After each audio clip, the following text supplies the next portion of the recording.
Ja tervist. Mina Vaiko olen ja kuna siin läks natukene kauem, siis ma teen natukene kiiremist, ega kohvipausi kannata oodata.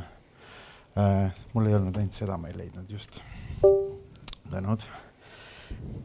Ma kogu aeg mõtlesin, et ma lähen järgmine nädal Lätti ka rääkima, et kas ma prooviksin täna läti keeles seda ettekannet teha. Aga ma arvan, et ei, sest ma ei oska nii palju isegi läti keelt tegelikult. Aga mis ma täna tahan rääkida või mis oli mõttes, et sellest me oleme rääkinud ja näidanud, et mida on võimalik siis koguda, mida on võimalik teha. Iseenesest on HDSQD aastast 90 juba geodeetiline ettevõte, kes siis kogub ja väliandmeid, teeb teostusjooniseid, märgib kõike, mis on geodeetilised alusplaanid, et need on täiesti tavapärased sellised tegevused, aga oleme siis 7 aastat tagasi umbes hakanud kõike tegema teistmoodi natukene. Ja nüüd me olemegi jõudnud nende andmetega juba siis ArcGIS-i ka välja, et seal on tegelikult päris suur võimalus ja väga hea kasutada neid andmeid. Mis seal kõik veel teha on, isegi ausõna ei oskagi öelda, aga eks me muudkui liigume edasi. Ja miks 2D või 3D või, et kuna me ise mõõdame, teeme teostusjooniseid, kus kogu asi nagu on ka pihta saanud, on hakanud, et teostusmõõdistus on ikkagi selline, et jõutakse kohale siis, kui jõutakse kohale ja mõõdetakse üksikud punktid üles, et aga tegelikult on võimalik ruumiliste andmetega kõike seda sama infot salvestada, mis siis on oluliselt kvaliteetsem ja palju lihtsam mõista seda, ükskõik kes seda siis vaatab. Ja on võimalik koheselt tegelikult võrrelda ka siis projektsete andmetega näiteks. Kasutame droone, nii nagu siin väga paljud, ma saan aru, kõik lendavad kogu aeg. Meie lendame ka, aga meie mõõdistame droonidega. Me pilte teeme väga vähe, videosid teeme väga vähe. Ja siis me kasutame hoonetes sees 3D laserskännereid. õues ka, aga peamiselt sees, kuna sees on droonidega keerulisem ja fotogrammeetria, mida me põhiliselt kasutame, siis hoones sees on suhteliselt keeruline teha, aga täiesti tehtav. Välialadel kogume siis nii suurtel aladel kui väiksematel aladel erinevaid andmeid, näiteks ortofotosid, kõrgusmudeleid, punktipilvesid, tailmudeleid. Oleme teinud ka Maa-Meteolood 2 tekstuurmudeleid, et oleme Maa-Meteolood 2 mudele võtnud, sinna tekstuurid peale pannud, et on ilusad, värvilised majad ja kõike seda saab täiesti ilusti seal samas ArcGIS-is siis kasutada. Olen proovinud ja teinud. Hoones sees, kuna GPS ei ole meil, positsioneerimine on oluliselt raskem, siis me toimetame seal 3D-skänneritega aga tulemused on ikkagi sama, kui me räägime punktipilv, siis punktipilv on ka hoones sees. See on niisugune väga hea universaalne failiformaat, mis on ka praegu juba täiesti siis voog edastatav või striimitav üle interneti, et see punktipilv istub ühes kohas ja siis kõik, kes tahavad vaadata, kõigile antakse sinna ligipääs ja sa ei pea seda alla laadima mitte kuskile, vaid sa saad kohe online'is seda vaadata. Hoones sees siis on ka 360 orienteeritud pildid, nii nagu Google Street View umbes, ainult hoones sees. Ja kuna sul taustal on siis punktipilv, siis on ta ka tegelikult täiesti mõõdetav. Saate mõõta seal ukseavasid, kõrguseid, kaldeid, ruumi suuruseid, mis iganes. Ja nende samade andmete pealt me seni oleme teinud tegelikult 2D inventariseerimisjooniseid ja 3D mudeleid. Aga neid mõõdistatud andmeid on tegelikult väga hea ka praegu kasutada juba otse. Esri tarkvaras näiteks on niisugune vahva asi nagu Indoors on olemas, et need jooksevad kõik siin ilusti sisse ja on võimalik täiesti kasutada. Me ise kasutame, ma arvan, 2 aastat juba Esri poolt heaks kiidetud ja tunnustatud tehnoloogiat Navis, millega me neid andmeid kogume, millega on vahetu ühendus ja Esri integratsioon. Miks me iseenesest ka selle mõõdistuse Indoorsi jaoks valisime, ütleme, et sellega on väga hea kiire mõõdistus, et see andmete kogumine on tegelikult kiire. et kui tavapäraselt see mõõdistamine võiks võtta kaua aega, siis sellega me väga viime miinimumini inimeste segamise asja, et me saame ka isegi peale tööpäevasid oleme käinud ja korjanud need andmed kokku, et ei ole inimesi, me saame selle 2-3 tunniga väga suured alad ära kaetud ja info Esrisse ja kõik saavad hakata seda kasutama. Ja sealt tulevad siis need 360 kraadi pildid, punktipilved ja need on lihtsasti kõik arusaadavad. Esri Indoors, ma üritasin leida kodulehelt ka eile surfasin ringi, aga AI-d ma ei kasutanud, täna oleks mõtelnud, et AI-d oleks võinud kasutada, et mis seal kõike head saab siis tegelikult teha sellega. Aus vastus on, ma isegi kõik ei tea, mis head seal tegelikult sellega teha saab. Aga nii palju, kui ma olen näppinud, see on juba tegelikult piisavalt ja küll ja sealt ainult edasi minna, sest kuna me ehituses enamasti toimetame ehitussektoris, projekteerijatele teeme lähtemudeleid ette, ehituses teostusmudeleid, siis Indoors on see, kus neid kõiki asju saab tegelikult koos vaadata. Need samad lähtemudelid projekteerimiseks või siis projekteerimismudelid või teostusmudelid koos siis selle kogutud reaalse infoga, neid kõike saab siis seal koos vaadata ja kasutada. Üks näide, ma arvan, mis käis ka seal naabertoast natukene aega just tagasi läbi ja on siis otseobjektilt on TalTechi kampus üks proovi näide, kus siis mudel oli tegelikult TalTechil juba olemas, sest see tehti mingi teise projekti raames ja me testisime siis lihtsalt seal, kuidas need andmed integreeruvad kokku ja kui lihtne või raske see või keeruline. Kogusime andmed nii 3D-skänneriga kui ka tegelikult kogu selle maa-alalt siis drooniga ja fotogrammeetriliselt. Siis härrad või neiud alfakissist viisid need andmed kokku ja andmeid sai hakata siis koos kasutama.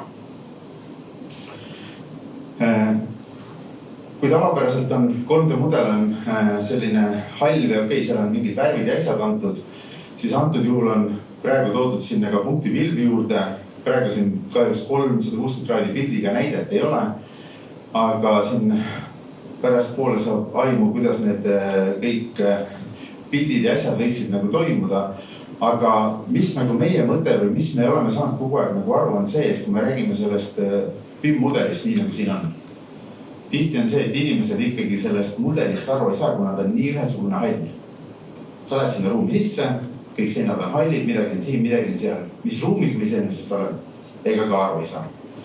Välja arvad, kui sa vaatad info sisu, et mis ruumiga tegemist on ja mis toruga on tegemist. Et see 360 kraadi fotod ja need punktipilved ja tekstuurmudelid, need annavad siis sellise inimlikuma kasutuse selle asjale. Et sa lähed sinna ruumi, sa saad aru, ma olen siin ruumis, vaata ringi ja on nagu palju lihtsamini mõistetav ja arusaadav.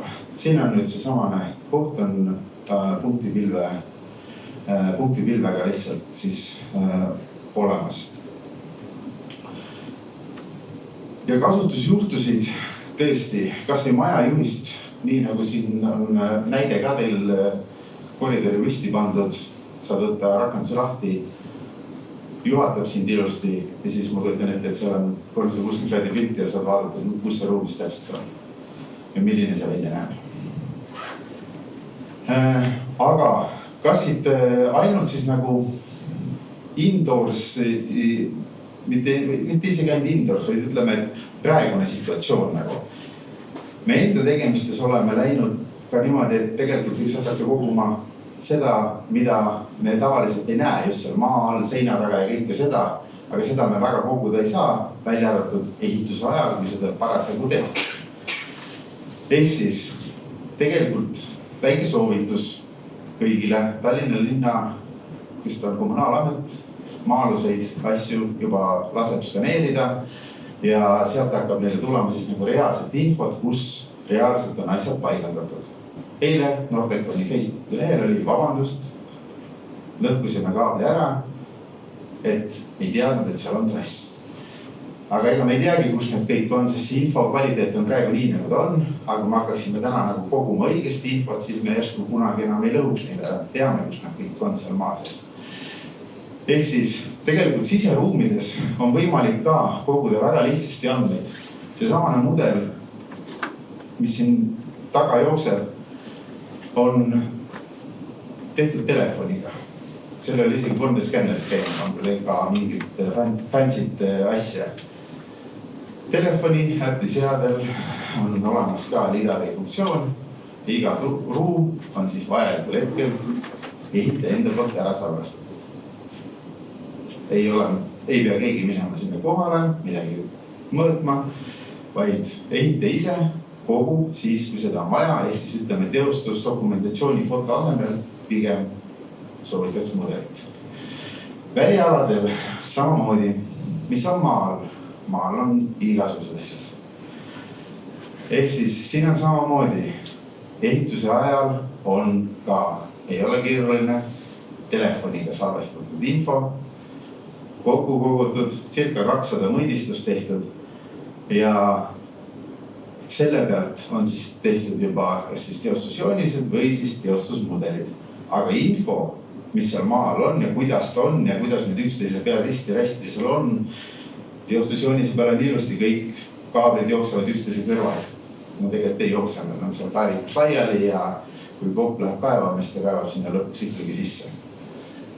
Ehk siis võimalik ka väljas seda sama asja ja võib-olla palju lihtsamini, kuna seal on võimalik ka drooni kasutada, sest õues on positsioneerimises meil GPS olemas, siseruumides on siis beaconid, targetid, igasugused kõik muud asjad, mida saab kasutada.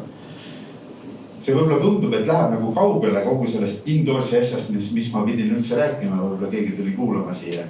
Aga tegelikult ta nagu ei ole, sest see on ikkagi see samane info, mida saab kasutada nii indoorsis kui ka niisama kogu selle trassidel, kas või kuulates Pärnu vett, et tegelikult seal hakkavad info tulema siin üles, ehitaja teeb skaneeringu ära, info tuleb talle online ja vaat nii palju on valmis, sinna kohta on see asi jõudnud nagu.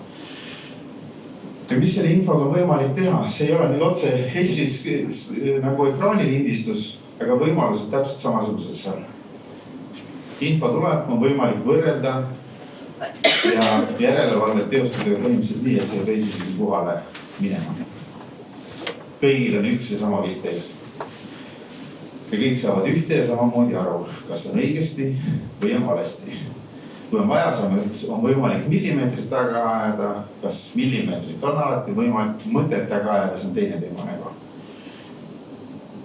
Ehk siis andmete kasutamine on väga lihtne ja enamus, mis ongi praegu 2 andmeformaati, on punktipilved ja võrkmudelid. Mõlemad toimetavad Esris ülihästi. Mingisugust probleemi seal ei ole. Kui võtta desktop tarkvarad, siis seal on võib-olla isegi suuremad probleemid kohati erinevatel tarkvaradel. Siis on võimalik ka see samane andmestik, kõik, mis on Esrisse sisse pandud, on võimalik kuvada ka tegelikult välja. Esril endal on ka olemas need lahendused ja võimalused, mis oleme kasutanud Veegis lahendust, kuna see on ka Esriga täiesti Esri ametlik partner ja liidestused ja kõik asjad on olemas. Ehk siis saab telefoniga minna ja vaadata õues, mis seal tegelikult on. Sa saad vaadata uut projekti, nii nagu siin on, kui siis on olemas olevad trassid, lähed õue, vaatad. Küll siis jah, tuleb, ütleme, täpsus tuleb seal see juurde, et ta suudab kuvada sellise täpsusega, nagu andmed on sinna pandud, kui on ebatäpsed, siis on ebatäpsed. Ja siis on teine asi, on telefoni positsioneerimine. Ja seal on nüüd tuleb see RTK, aga praegu on vist Maa-amet on tasuta kõigile RTK parandeid, võib proovida julgelt nagu septembrini on täiesti tasuta. Ja siis tuleb lihtsalt telefonile panna või tahvelaartile panna üks väikene RTK antenn ja siis ta suudab ennast väga täpselt ära positsioneerida. Ja siin on lihtsalt üks näide, kui lihtne tegelikult koha peal siis need andmed ära salvestada. Okei, mitte et kaevik on isegi, vaid mingi muu situatsioon on vaja ära salvestada. Puu asukoht on vaja ära mõõta ja andmebaasi panna või see samane info, siin on kanalisatsiooni kaev ükskord ära mõõdetud, teinekord mees seisab seal samas ääre peal ja ta ei pea kaevu enam lahti tegema, vaid ta vaatab telefoniga, mis seal sees siis tegelikult on. Siin on üks, tegime koos Kaamosega üks lihtsalt võib-olla niisugune lõbusam näide, et siis kui on andmeid, kui ei ole andmeid ja mismoodi neid andmeid siis tegelikult kasutada saab. Et on üks poiss, kes tahab panna omale sinna ühte posti püsti ja pilti seina. Ehk siis, ja on üks töömees, tubli kiivriga mees, kellel ei ole mitte mingisugust infot, kus midagi on. See on umbes seesama eilne kaabli lõhkumise näide, kus siis otse muidugi kaevatakse sinna, kus ei tohiks kaevata. Ehk siis niimoodi võib, aga ma isegi ei tea, mis ma mõtlesin, kui palju läheb raha ja vaeva selle nende katkiste trasside parandamise peale. Ma arvan, sinna läheb nagu meeletu, kas või see, et nüüd jälle ehitus seisab seal mitu päeva ja kõik nii edasi, et on tegelikult meeletu raha ka, mitte lihtsalt ajakulu. Need samad andmed nüüd, mis näiteks see samane Kaamose ehitus ise mõõtis, tegelikult on võimalik kasutada isegi mitte nüüd ütleme 3D-ks töödeldud, et see on nüüd toru ja et elementideks mitte töödeldud, vaid lihtsalt see sama 3D mudelit. See iPadi peal ei ole mingisugune ekraani töötlus, vaid see tegelikult töötab niimoodi. See on otse filmitud. Ehk see samane mudel, kõnnid ringi, vaatad, kus midagi on ja väldid sellisega siis ütleme valesti tegemisega. See nõuab muidugi seda, et see kõik info on endis salvestatud, aga tagantjärgi on seda väga keeruline teha. Aga mina tänan, ma arvan, et ma tõmbasin aega tagasi. Aitäh sulle!